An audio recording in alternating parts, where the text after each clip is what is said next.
தென்காசி மாவட்டத்தில் 60 ஆண்டு காலமாக இரட்டை குளம் கால்வாய் திட்டம் நிறைவேற்றப்படாமல் கிடப்பில் இருப்பதாக விவசாயிகள் வேதனை தெரிவித்துள்ளனர். இதுகுறித்து நமது செய்தியாளர் ராஜன் தரும் கூடுதல் தகவல்களை கேட்கலாம். தென்காசி மாவட்டம் என்பது முழுக்க முழுக்க விவசாய சேர்ந்த மாவட்டமாகும்.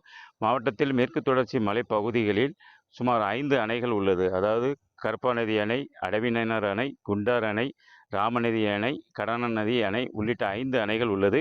இந்த அணைகளை நம்பி பல்லாயிரக்கணக்கான விவசாயிகள் தற்போது விவசாயம் செய்து வருகின்றனர்.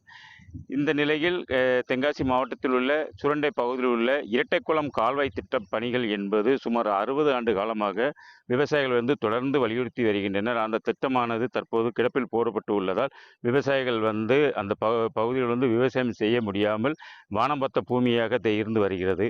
இந்த நிலையில் கடந்த சட்டமன்ற தேர்தலின் போது தென்காசி மாவட்டத்திற்கு தமிழக முதல்வர் பரப்புரையின் போது இந்த இரட்டைக்குளம் கால்வாய் திட்ட பணிகள் என்பது விரைவாக ஆட்சிக்கு வந்தவுடன் விரைவாக இது செயல்படுத்தப்படும், அதற்கான நிதி ஒதுக்கப்படும் என வாக்குறுதி அளித்துள்ளார். ஆனால் தற்போது வரை அந்த வாக்குறுதியானது கிடப்பில் போடப்பட்டு அந்த திட்டமானது நிறைவேற்றப்படாததால் இந்த பகுதியில் உள்ள விவசாயிகள் விவசாய பணிகள் மேற்கொள்ள முடியாமல் ஆடு மாடுகள் கால்நடைகளுக்கு தண்ணீர் இல்லாமல் அந்த பல்வேறு குளங்கள் பல்வேறு வாய்க்கால்கள் வறண்ட நிலையில் உள்ளது.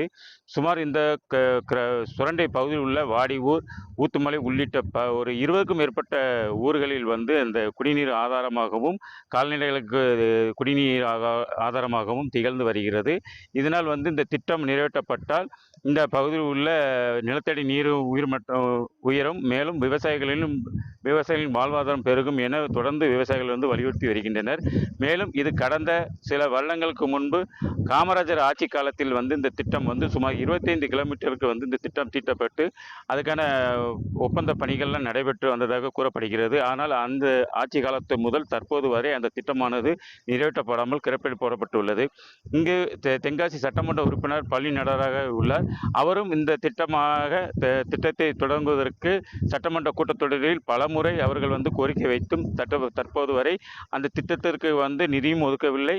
அந்த திட்ட பணிகளையும் தமிழக அரசு இதுவரை எந்த ஒரு அறிவிப்பும் வெளியிடப்படாததால் இந்த உள்ள விவசாயிகள் பெருமளவு பாதிப்புக்கு உள்ளாகியுள்ளனர். இதனால் பெரிய பெரிய போராட்டங்கள் நடத்தப்படும் என விவசாயிகள் ஒரு கோரிக்கையும் விடுத்துள்ளனர். இதனால் அந்த பகுதி, அதாவது சுமார் 20 கிராம பகுதியில் உள்ள விவசாயிகள் தரிசு நிலமாக மாறக்கூடிய நிலை ஏற்பட்டு வருகிறது. இதனால் குடிநீர் தட்டுப்பாடும் அந்த பகுதியில் அபாயம் ஏற்பட்டு உள்ளது.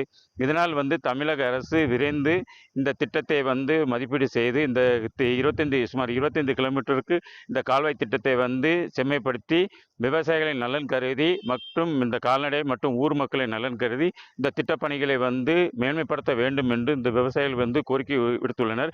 மேலும் மாவட்டத்தில் விவசாயிகள் பணிகளை மேற்கொள்ளப்பட்டு வருவதால் இந்த திட்டம் நிறைவேற்றப்பட்டால் இன்னும் விவசாயம் இந்த பகுதியில் செழிக்கும், மேலும் விவசாயிகளின் வாழ்வாதாரம் பெருகும் என்று இந்த விவசாயிகள் தொடர்ந்து கோரிக்கை வைத்துள்ளனர். இன்னும் வரக்கூடிய நாட்களில் இந்த திட்டத்தை முழுமையாக செயல்படுத்த வேண்டும் என்று தொடர்ந்து இந்த பகுதியில் உள்ள விவசாயிகள் வலியுறுத்தி வருகின்றனர். மேலும் தொடர்ந்து சட்டமன்ற உறுப்பினரிடம் இந்த கோரிக்கையானது தொடர்ந்து விவசாயிகள் வலியுறுத்தி வருகின்றனர். ராஜன், நியூஸ் 7 தமிழ், தென்காசி.